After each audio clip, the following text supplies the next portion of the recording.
পড়ে যেও না। তো আজকে ভীষণ মনটা খারাপ, কিন্তু অন্যরকম ভাবে। সবসময় তো খারাপ থাকেই।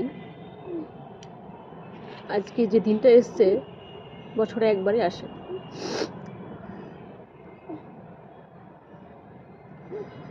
প্রতিটা মুহূর্তে ঠিকভাবে খেতে পাই না, ঠিকভাবে ঘুমাতে পারি না। রাত কখনো আজান হয়ে যায়, 4টে 5টে বেজে যায়, কিছুতে ঘুম আসে না। কালকে রাত্রে তো সকাল হয়ে গেছে, গত রাতের কথা বলছি। তারপর তো উঠতে হবে মাম্মামের জন্য, ওর তো যত্ন করতে হবে। দেখো, যার নেই, যার দুনিয়া থেকে চলে গেছে, সে তো একটা যন্ত্রণা আছেই। যার হারায় সেই বুঝে। কিন্তু যার বেঁচে থেকে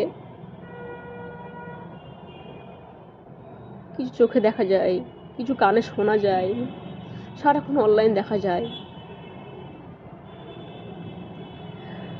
যার সঙ্গে পরকীয়া করে বেড়ায়, সে যে একটা কতটা যন্ত্রণা আমার থেকে ভালো আর হয়তো কেউ বোঝে না।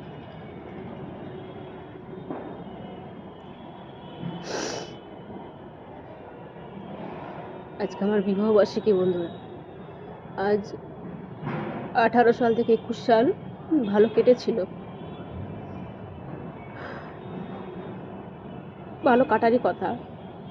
কারণ রাত দিন আমি ডিউটি করে গেছি, ঘরে বসে খেয়েছে, পড়াশোনা করেছে, যাবতীয় যা খরচ আমি টেনেছি।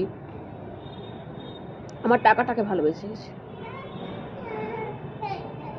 কিন্তু কতটা পরিশ্রম করেছি সেটা আমি জানি, একমাত্র আল্লাহ জানে, আর কেউ বুঝে না।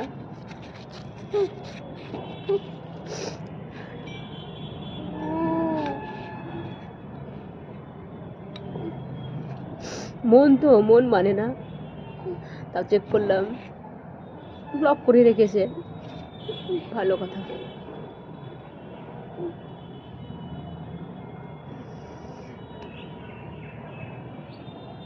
কখনো ভাবিনি কি বিনা দোষে আমাকে এত বড় শাস্তি দেবে, সেটা কখনোই ভাবিনি।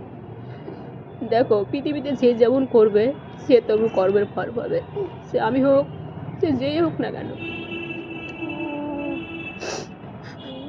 আজকে আমি রান্নাও করিনি, সন্ধ্যাবেলা মন হলে করবো, না হলে করবো না। মা ফোন করেছিল, আমি 1 থেকে 2 মিনিট কথা বলেছি। বললো খেয়েছিস? আমি বললাম না, নিচে গিয়ে খাবো।